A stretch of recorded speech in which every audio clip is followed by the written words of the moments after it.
Tá? Então vamos começar com essa parte de equipe. Dentro de gerenciamento de equipes, a gente vai focar especificamente em comunicação. Para obter uma melhor comunicação entre os membros da equipe, normalmente são feitas vários tipos de reunião. Né? Reunião para planejar o que é que vai ser feito na interação, certo? Reunião para revisar o que foi feito na interação e ver se tudo que tinha sido planejado foi cumprido mesmo. Reuniões de retrospectiva para você tentar identificar após uma interação ou mesmo após uma semana de trabalho o que é que funcionou bem na equipe, o que é que não funcionou bem, né? O que é que precisa ser melhorado. Reuniões de validação com stakeholders, né? E o que se comenta bastante, é bastante popular hoje em dia, é esse Daily Stand-Up Meeting. Às vezes chama Daily Meeting, Daily Scrum Meeting, Daily Stand-Up Meeting.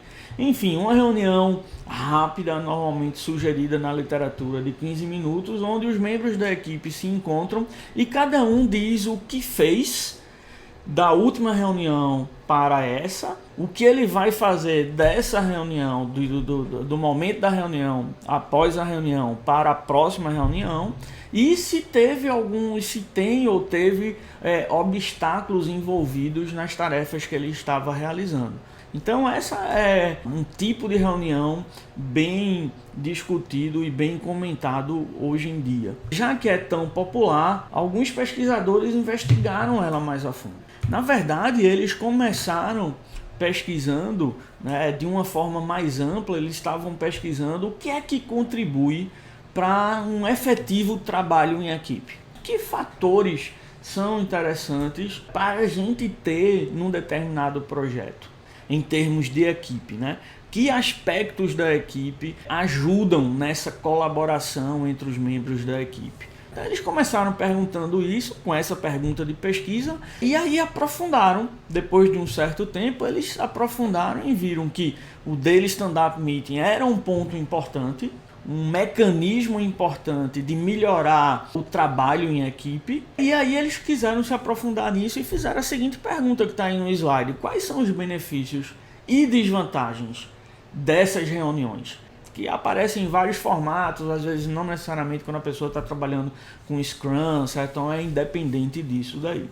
Então é esse estudo aí que a gente está vendo, que a gente vai discutir agora, tentando identificar os benefícios e desvantagens e eventualmente derivando também algumas diretrizes. Olha, se você quer fazer Daily Stand-Up Meeting na sua equipe, siga mais ou menos essas dicas daqui. Então é isso que a gente vai ver nesse primeiro artigo que a gente vai discutir agora. Essa figura que vocês estão vendo expressa a metodologia que ele usou. A metodologia para responder aquelas perguntas lá. Então ele começou com a primeira pergunta mais geral, né? O que é que faz com que o trabalho em equipe seja mais efetivo. Então ele basicamente aí entrevistou pessoas, é o que está mostrando no topo da figura, entrevistou pessoas e observou pessoas trabalhando. E aí ele sai coletando os dados, fazendo anotações das entrevistas e das observações, e depois ele faz o que ele chama o open coding aí, né? Que é você codificar, é você inferir as principais ideias, os principais conceitos a partir daquilo que você está lendo nas entrevistas ou nas anotações das observações feitas. Enfim, o que você pode inferir. Então, código aí para ele é essa ideia de conceito ou eventualmente categoria. Depois ele refina isso de código aí para conceito, para categoria, né? Mas é como se fossem níveis de abstração diferentes para uma ideia central que é o que você está observando nos dados que você coletou. Nessa primeira fase que a gente está vendo, basicamente eles chegaram à ideia de que, olha, realmente o pessoal menciona muito o Daily Stand-Up Meeting como uma forma de tornar a comunicação, o trabalho em equipe mais efetivo. Beleza, foi isso que ele concluiu dessas primeiras entrevistas, observações, concluiu várias outras coisas, tá, pessoal? Mas aí no caso ele escolheu em particular esse assunto para a segunda fase. Então, na segunda fase, o trabalho já foi mais direcionado para responder a segunda pergunta. Quais são os benefícios e desvantagens disso? E eventualmente, sabendo os benefícios e as desvantagens, você consegue também inferir quais são diretrizes que você deve seguir para melhor realizar esse tipo de reunião. Então, de novo, o mesmo processo de coleta de dados, só que agora, além de entrevistas e observações, questionários, normalmente envolvem várias empresas, aí ele está mostrando que envolve 4 países, 3 empresas, se eu não me engano, nessa fase, e um questionário, né, um survey também, coletando esse tipo de informação, e aí ele seleciona algumas ideias, ou seja, algumas vantagens, algumas desvantagens, algumas diretrizes, e depois ele vai lendo todo esse material e aí ele chega nesse ponto que ele chama de saturação. Nessa segunda parte do fluxograma aí é a última caixinha, tá? Que é ele dizendo a saturação teórica. Então é basicamente o seguinte: olha, eu estou lendo novas entrevistas,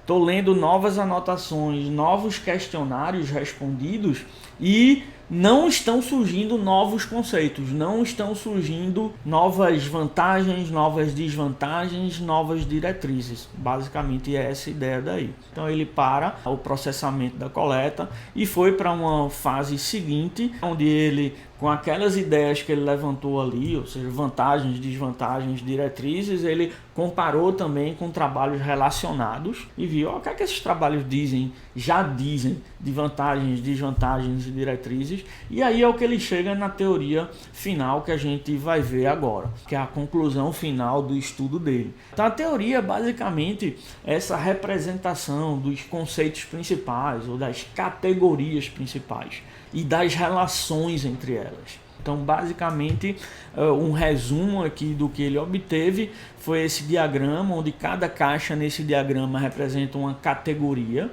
Então, a do meio aí é o processo. Ações, atividades que são realizadas durante o processo. Então, a entrada são características da equipe ou características do ambiente físico no qual as reuniões são realizadas. Isso afeta algumas das atividades do processo, né? E isso tem um efeito na saída aí, que é a atitude dos desenvolvedores em relação às DSMs. Ou seja, os desenvolvedores gostam de DSM, o que é que eles acham bom, o que é que eles acham ruim nisso.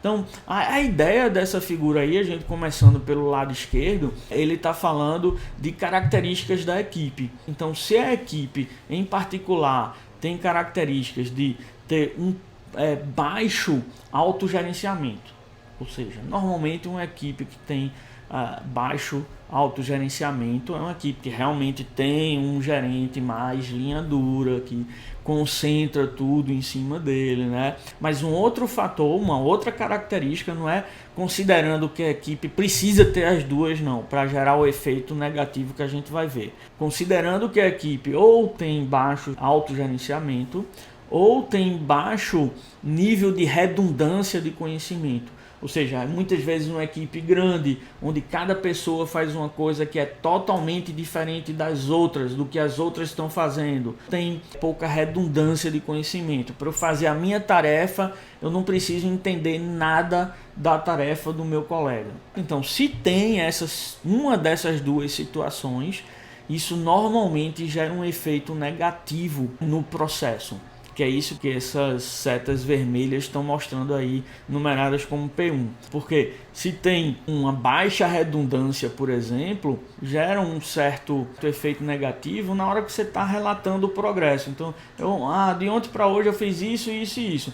Beleza, mas o cara do seu lado não tem nada a ver com aquela tarefa. Não se beneficia de nada daquilo que você fez. Não tem dependência nenhuma com o que você fez, não vai aprender nada com o que você fez, aí ele não se interessa na reunião. Isso é o que gera a atitude lá negativa dele. Esse daí é um dos motivos. Outro motivo de baixo autogerenciamento é que se a equipe tem esse nível baixo de autogerenciamento, o gerente acaba centralizando a reunião em cima dele. E aí fica muito mais uma reunião para resolver as necessidades do gerente do que resolver as necessidades da equipe. Então tem esse outro efeito negativo daí também. A mesma coisa, se o nível de redundância é baixo, aí esse C4 aí, que é resolver problemas, vai sofrer, porque assim, tem pouco nível de redundância, então pouca gente vai conseguir me ajudar se eu tiver um problema. E também esse compartilhamento de informação, eu não estou tão interessado em saber das informações dos outros, porque eu não estou vendo como isso vai me ajudar. Essa ideia daí, né, essa parte de cima da figura do C1. Outro aspecto que pode ter efeito positivo agora em algumas dessas atividades que são realizadas durante a reunião é você ter características do espaço físico, né? Então, se por exemplo, se você tem uma forma de visualizar as tarefas e em que situação essas tarefas estão, certo? Ou seja, via uma ferramenta ou via um quadro, tem uma ideia de onde cada tarefa está. E aí o gerente não precisa durante a reunião ficar perguntando aos outros: o que é que você fez? Então essa primeira pergunta, o que é que você fez, e já está claro ali, certo? Porque no quadro ou na ferramenta já está respondido ali. Então, isso daí tem um efeito positivo nessa parte de compartilhar informação entre os membros da equipe. Ajuda nisso. Mesma coisa, se a reunião é remota, usar vídeo é muito melhor do que só usar voz. Se tem poucos participantes, também é melhor. Menos participantes, aí a reunião flui melhor, vai mais rápido, há menos chances de haver essa questão de eu não estar muito interessado no que os outros estão dizendo. Né? Estando em participantes também, ou seja, os participantes realmente participam em pé, certo? Porque quando se fala de DSM, Daily Stand-Up Meeting, você supõe que sempre vai ser em pé, mas em alguns locais não é exatamente seguido isso à risca. Então ele sugere que isso daí tem um efeito positivo também, principalmente nas características de a reunião terminar a tempo, por exemplo. Então, se as pessoas estão em pé, tem esse efeito daí. Então a gente vê que essas características físicas ajudam tanto no compartilhamento da informação, através de quadros, ferramentas e assim por diante, e ajuda também nas características temporais, que aí a reunião não vai se prolongar. Mas essas características temporais, elas podem ser beneficiadas por isso, mas se elas não observam alguns desses detalhes, elas podem ter um efeito negativo na atitude. Então, o efeito negativo, se elas forem muito frequentes, a equipe pode achar que está perdendo tempo com isso, ou se elas ocorrem numa hora do dia que atrapalha muito, que interrompe muita gente, as equipes também ficam chateadas, as pessoas podem ficar chateadas, ou se ela demora a começar ou demora a terminar, isso também gera um efeito negativo. Então, na atitude aí, o que a gente está vendo do lado direito, a atitude, a gente vê basicamente esse efeito negativo de algumas características temporais e o efeito negativo da primeira parte, que é você relatar o progresso, o que é que eu fiz ontem, da última reunião para essa, inclusive porque isso daí, principalmente quando você não conseguiu fazer o que você prometeu, isso é ruim você reportar isso na frente de outras pessoas, né? Então gera esse efeito negativo. Compartilhar informação, sempre o efeito é positivo, você fica sabendo do que é que as outras pessoas estão fazendo, você se integra mais com a equipe, né? Aí você tem oportunidades de saber, esse cara já trabalhou nessa área do código, né? Se você teve uma reunião com um cara um mês atrás, ele trabalhou em determinada funcionalidade e agora, um mês depois, você tem que trabalhar na mesma funcionalidade. Você saber que aquele cara já trabalhou já é uma ajuda, você pode perguntar informação a ele, ou um cara que já domina uma determinada API, você fica sabendo, então há esse entrosamento maior entre a equipe também. E discutir e resolver problemas normalmente tem um efeito positivo, mas se essa discussão e a solução do problema é um negócio que exige muito tempo, aí o efeito passa, na verdade, a ser negativo, né? O artigo discute isso. Ok, então, após todo esse estudo, o levantamento dessa teoria, porque a teoria resume ali, né? Eles chegaram a esses benefícios, né? Os benefícios principais. Tá? O principal é o compartilhamento de informação. Dizer para as outras pessoas o que você está fazendo e tal. O que você pretende fazer. Então, fica um clima de que de trabalho em equipe, melhora a colaboração, no sentido de que, pô, você sabe que o seu colega aqui do lado não está fazendo uma besteira, você sabe que o que ele vai fazer vai agregar bastante no final. Então você sabe o que todo mundo está fazendo. E a coordenação.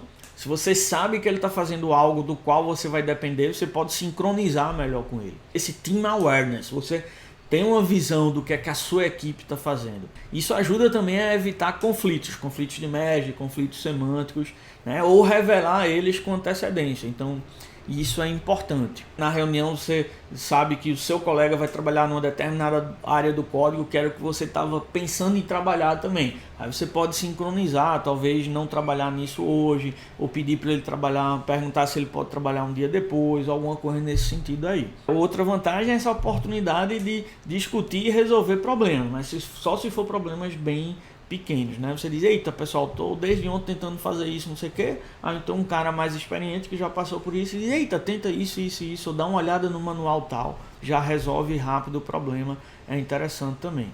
Claro que o chat pode ser usado para isso também, mas em algumas ocasiões essa reunião é importante para você expressar melhor qual é o problema. Isso aí melhora a integração na equipe, o espírito de equipe, a cultura de equipe, porque numa reunião dessa as pessoas mais experientes ou mesmo um gerente podem chegar e passar recomendações do que é que as pessoas devem fazer, né? Do que é valorizado ali na empresa. Então isso gera essa parte cultural e vai dessa forma treinando as pessoas também.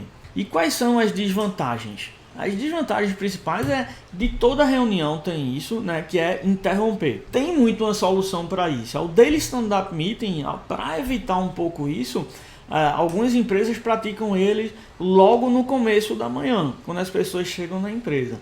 Mas se diferentes pessoas começam a trabalhar em diferentes horários, isso daí não funciona muito bem. Então eles tentam achar um horário que atrapalhe menos, né? Então às vezes, por exemplo, logo antes do almoço pode ser uma boa oportunidade, mas às vezes também pessoas podem ter horários diferentes para almoçar, enfim.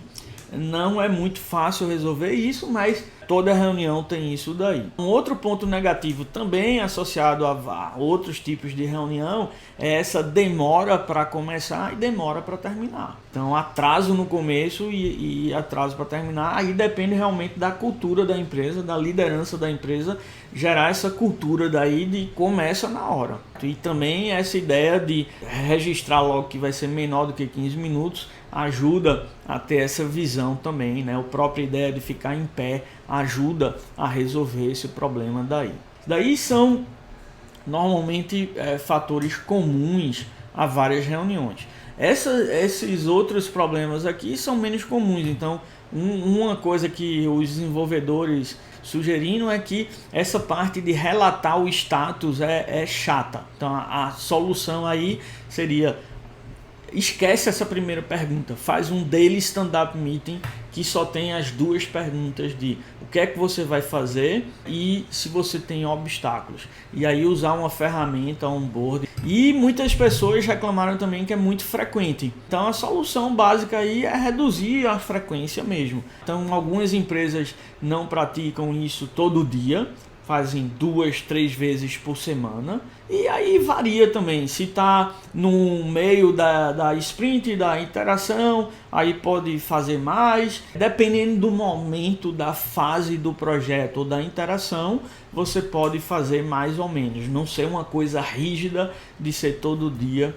E em termos de diretrizes, além dessas que já estão implícitas nas soluções que eu falei das desvantagens, né, a gente tem duas dicas relacionadas aqui. Uma é que não deixar o gerente ou o líder técnico dizer quem é o próximo a falar. Na hora que faz isso, Paulo fala agora, Gabriel fala agora, Matheus fala agora, então a reunião fica muito centrada nessa pessoa que está dando a ordem, pedindo para a outra falar. Então, dizer, olha, faz um rodízio aí para não ficar uma reunião 1 para N, para ser realmente uma reunião M para N aí. E aquela ideia da equipe ter, realmente ser uma equipe, ter tarefas coesas, que sejam fortemente relacionadas. Se o grupo é muito grande, você vai perder isso. Um cara vai estar falando e o outro vai estar pensando na tarefa que ele precisa realizar.